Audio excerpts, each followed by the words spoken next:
Hello students, class 12 physics में वैद्युत धारा चैप्टर पढ़ाया जा रहा है। ठीक है, इसके पहले आप लोगों को विद्युत धारा तथा अनुगमन वेग में संबंध बताया गया। ठीक है ना, आज उसी पर आधारित एक मोस्ट इंपॉर्टेंट टॉपिक हमारा है।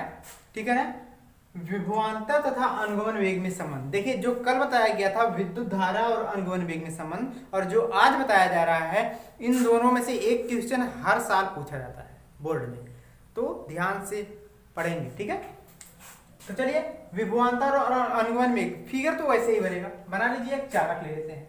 ठीक है, ध्यान से देखिएगा, हमने यहां पर ले लिया एक चालक। ठीक है, अब चालक लिया है तो चालक की तो कुछ लंबाई होगी। मान लेते हैं कि यह लंबाई का कोई चालक है जिसके सिरों का क्षेत्रफल क्या है, a है। अब इसको हमने क्या कर दिया, एक बाह्य बैटरी से जोड़ दिया। इसको हमने एक बाह्य बैटरी से जोड़ दिया, संयोजित कर दिया। अब बाह्य बैटरी से जोड़ेंगे तो यहाँ पर प्लेट लगेगी, एक धनावेश और एक क्या रहेगा, ऋणावेश। ठीक है ना, हमने यहाँ बाह्य बैटरी जोड़ दिया। इसका विभव क्या है, v है। विभवांतर को v से डिनोट करते हैं और विभव के लिए ही हमको रिलेशन लाना है। ठीक है, चलिए अब धारा किस ओर बहती है, हमेशा प्लस से माइनस की ओर जाती है, बताया गया आप लोगों को। ठीक है, चलिए अब इसमें इलेक्ट्रॉन किधर बहेंगे। देखिए, इलेक्ट्रॉन जिस तरफ धारा की दिशा होती है, जस्ट उसके विपरीत क्या होती है, इलेक्ट्रॉनों की दिशा होती है। ठीक है, ध्यान से देखते जाएंगे एक पॉइंट कैसे कैसे बताया जा रहा है। अब जो इलेक्ट्रॉन है, इलेक्ट्रॉनों का कुछ न कुछ द्रव्यमान भी होगा। हमने मान लिया कि जो इलेक्ट्रॉन है उसका द्रव्यमान यह है, और इलेक्ट्रॉनों का वेग जो होगा, हमने मान लिया कि इलेक्ट्रॉनों का वेग, अनुगमन वेग क्या है, vd है। ठीक है, तो लिखेंगे कैसे, एक बार बता दे रहे हैं, जैसे बताया जा रहा है वैसे लिखा भी जाएगा। माना यल लंबाई का एक चालक जिसके सिरों का क्षेत्रफल a, अनुगमन वेग vd तथा सिरों का विभवांतर क्या है, v है। और भी लिख सकते हैं इलेक्ट्रॉनों का द्रव्यमान m है, इलेक्ट्रॉन का द्रव्यमान m है, ये भी सब लिख सकते हैं।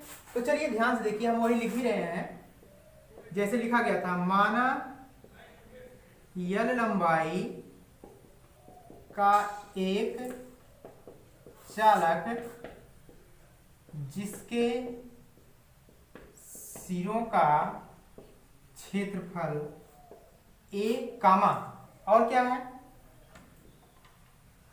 अनुगमन वेग vd तथा विभवांतर v है। यहां तक आप लोग लिख लेंगे। और भी कुछ लिख सकते हैं इसमें, इलेक्ट्रॉनों जिसमें से इलेक्ट्रॉन का द्रव्यमान यह है। ठीक है, और भी कई प्रकार से मान सकते हैं, तो हमने इतना ही कर रहे हैं। ठीक है, या तो यही कर सकते हैं, ये इलेक्ट्रॉन का द्रव्यमान आगे भी जोड़ सकते हैं। तो चलिए देखिए ध्यान से। अब आप क्या किए, यहाँ पर चालक को बाह्य बैटरी v से जोड़ा, यानी विभव v दिए है ना। जब वो विभवांतर जोड़ा गया है तो उसमें वैद्युत क्षेत्र तो उत्पन्न होगा ही। ठीक है, शुरुआत चैप्टर में पढ़ाया गया है। तो यहां पर लिखेंगे वैद्युत विभव के कारण उत्पन्न वैद्युत क्षेत्र। जहां पर वैद्युत विभव रहता है कुछ न कुछ वैद्युत क्षेत्र उत्पन्न होता है, तो यहाँ पर वैद्युत क्षेत्र को क्या मान लीजिएगा, ई मान लीजिएगा। वैद्युत क्षेत्र को ई से ही डिनोट करते हैं, वैद्युत क्षेत्र की तीव्रता। यहाँ पर ये भी हिंदी में लिख सकते हैं ई, तथा इलेक्ट्रॉन के लिए जो वैद्युत क्षेत्र की तीव्रता है ई है। तो हमने वही लिखा, विभव है तो विभव के कारण उत्पन्न वैद्युत क्षेत्र कैपिटल ई बराबर। वैद्युत क्षेत्र और विभव में एक रिलेशन पढ़ाया गया है कि वैद्युत क्षेत्र v बराबर ई बराबर v अपान एल। यही होता है फार्मूला। हमने इक्वेशन क्या मान लिया, फर्स्ट। या तो ऐसे ही रहने दीजिए, वैद्युत विभव और वैद्युत क्षेत्र में संबंध E बराबर v अपान डी होता है, लेकिन d यहाँ पर दूरी d नहीं है, दूरी यानी लंबाई क्या है, l दिया गया है, हमने d की जगह लिख दिया। यहाँ तक कंप्लीट हो गया। अब देखिए, समय के सापेक्ष, समय के साथ साथ इलेक्ट्रॉनों का अनुगमन वेग भी तो कुछ होगा। तो मान लीजिए, माना यदि t समय पश्चात, अब आप लोग ध्यान से देखिए, t समय पश्चात लिखें कि कुछ और लिखें। इसी लेसन में आप लोगों को पढ़ाया गया है कि श्रांति काल को t से नहीं टाउ से डिनोट करते हैं। वो भी तो समय है, टाउ भी समय है, तो हमने टी समय न कहकर डायरेक्ट क्या मान लिया, टाउ समय पश्चात।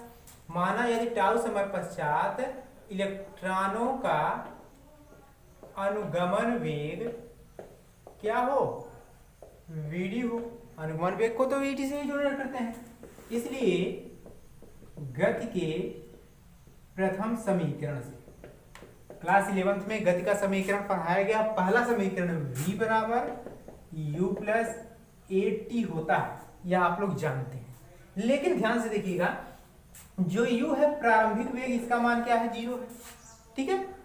अब v क्या है, वेग है, लेकिन हमारा वेग जो दिया गया है अनुगमन वेग v नहीं है, क्या है आपका, vd है, बराबर u का मान 0 है, प्लस a रहेगा, और t है, t समय है, लेकिन समय हमारा t नहीं है, क्या है, टाउ है, 0 से कोई मतलब है नहीं, तो vd बराबर क्या आ जाएगा, a इंटू टाउ आ जाएगा। यहाँ तक क्लियर हो गया। जब यहाँ तक आप लोग क्लियर हो गया तो इसके आगे बढ़ते हैं, E बराबर v अपान एल, ठीक है। चलिए देखिए, अब यहाँ पर रिलेशन क्या आएगा, आपने शुरुआत में यह आप नोट कीजिएगा, इक्वेशन सेकंड है, इक्वेशन फर्स्ट और सेकंड। अब यहीं पे इसको स्टॉप कीजिए, यहाँ पर आ जाइए फिर से।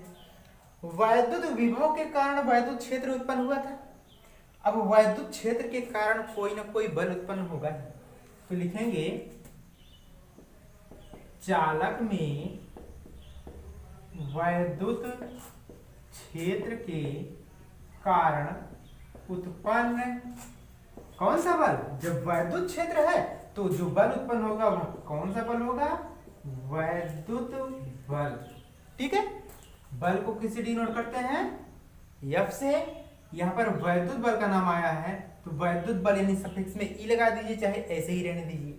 हम जानते हैं F बराबर क्या फार्मूला होता है, Q इंटू ई। F बराबर एम में मत कह दीजिएगा, ये तो न्यूटन का दूसरा नियम है, लेकिन हमारा जो वैद्युत बल है F ई बराबर होता है आवेश गुणे वैद्युत क्षेत्र। लेकिन आवेश यहाँ पर Q ना मानकर हमने क्या मान लिया है, स्मॉल ई। फिगर में ही लिख दीजिएगा, आवेश इलेक्ट्रॉनों पर आवेश स्मॉल ई है, ठीक है। दोनों से डिनोट किया जाता है, Q से भी आवेश को डिनोट किया जाता है, स्मॉल ई से भी आवेश को डिनोट किया जाता है।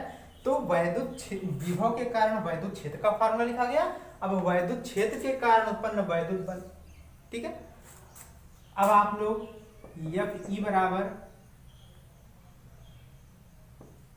या हम कह सकते हैं F ई बराबर ई है, बगल में कैपिटल ई है ना, कैपिटल ई का मान क्या आया है, देखिए v अपान एल है, तो v अपान एल हमने लिख दिया, ठीक है। अब आप लोग एक चीज ध्यान से समझेंगे, आप लोग यह vd और यह v एक समान मत समझिएगा। यह आपका वेग है, यह आपका विभव है, यह याद रखिए, कैपिटल v है, ठीक है। चलिए यहाँ से क्लियर हो गया आपका, लिखेंगे। अब आपको पहले ही बताया गया है इलेक्ट्रॉन का कुछ ना कुछ द्रव्यमान है, लिखेंगे यदि इलेक्ट्रॉन का द्रव्यमान क्या हो, स्मॉल m हो, तो उत्पन्न त्वरण, कुछ ना कुछ त्वरण भी उत्पन्न होगा। त्वरण को किससे डिनोट करते हैं, a से। अब ऐसा क्यों कर रहे हैं, क्योंकि समीकरण 2 में vd तो अनुगमन वेग है, टाउ क्रांतिकाल है, a आपका त्वरण है, इसको तो गायब करना ही होगा, तो हमने त्वरण उत्पन्न कर लिया। अब न्यूटन का दूसरा नियम फार्मूला जानते हैं, F बराबर क्या होता है, m में होता है। हमको a की वैल्यू चाहिए थी, हम इसके बटे में आएगा, यानी a बराबर आ जाएगा F बटे m, और F की वैल्यू आपके पास दी गई है, F यानी F की वैल्यू दी गई है, इसी में रख दीजिए। या हम कह सकते हैं a बराबर F लिखा है। अब F का मान क्या आया है, देखिए F का मान तो यही है आपके पास, EV अपान L, तो a बराबर F के जगह लिखेंगे EV अपान L, और बटे में एक चीज और है, क्या है, यम भी है, तो यम भी हमने लिख दिया।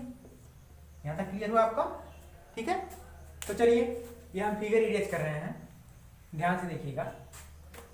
अब a का मान किस में रख दिया जाए, a का मान समीकरण 2 में रखने पर, तो समीकरण 2 में रख दीजिए। समीकरण 2 आपका है vd बराबर a, और बगल में टाउ, a का मान पहले ही आप लोग ला चुके हैं, EV अपान ml, और बगल में क्या है, टाउ। यहां तक कंप्लीटली समझ में आया है। या vd अगर हम कांस्टेंट माने, किसको किसको, हमको रिलेशन किस में लाना है, विभवांतर और अनुगमन वेग में। विभवांतर तो आपका यही है और अनुगमन वेग यह है, विभवांतर यह है। तो VD और V डायरेक्टली एक दूसरे के अनुक्रमानुपाती आएंगे। क्यों? क्योंकि हमने ई टाउ बटे ml को कांस्टेंट माना है। अर्थात हम कह सकते हैं कि अनुगमन वेग विभवांतर के क्या होता है, अनुक्रमानुपाती होता है। एक बार फिर से समझेंगे अच्छे से। हमने शुरुआत में क्या किया, वैद्युत विभव के कारण वैद्युत क्षेत्र का मान कैलकुलेट किया। गति के प्रथम समीकरण से हमने यह अनुगमन वेग का मान पाल किया। वैद्युत क्षेत्र के कारण कोई ना कोई बल उत्पन्न होगा ही, तो बल यह बराबर Q इंटू ई होता है। तो Q आवेश है, यहाँ पर हमने इस्माली माना है आवेश की जगह। कैपिटल ई का मान पुट कर दिया गया है, तो यह बराबर EV अपान L आया है। इलेक्ट्रॉन का द्रव्यमान m हो तो न्यूटन के दूसरे नियम से त्वरण A बराबर F बटे m, तो A बराबर F का मान यही था, बटे में m था, इसे लिखा गया। A का मान समीकरण 2 में रख दिया, हमारा उत्तर आया है। ठीक है, या तो इसी में आप और एक रिलेशन क्या कर सकते हैं, V का मान आएगा E इंटू L, तो V की जगह E इंटू L करेंगे तो अनुगमन वेग आपका जो आएगा यह वैद्युत क्षेत्र की तीव्रता के भी क्या आएगा, अनुक्रमानुपाती होता है। ठीक है, तो ये आप लोग अच्छे से कंप्लीट कर लीजिएगा, सिलेबस के हिसाब से पढ़ाया जा रहा है। और हाँ, ओम के नियम का फार्मूला लिखवाया गया है, उसको श्रेणी क्रम, समांतर क्रम और मिश्रित जितना भी दिया गया है, यह सिलेबस से बाहर है। ओम का नियम है लेकिन मिश्रित, श्रेणी और समांतर यह सिलेबस से बाहर है, इसको नहीं पढ़ाया जाएगा। तो आज यह कंप्लीट कर लीजिएगा। आज के लिए इतना ही। जो भी टॉपिक समझ में नहीं आता है तो कमेंट बॉक्स में कमेंट करके बताइए जाएगा, उसको बताइए जाएगा। ठीक है ना, आज के लिए इतना ही।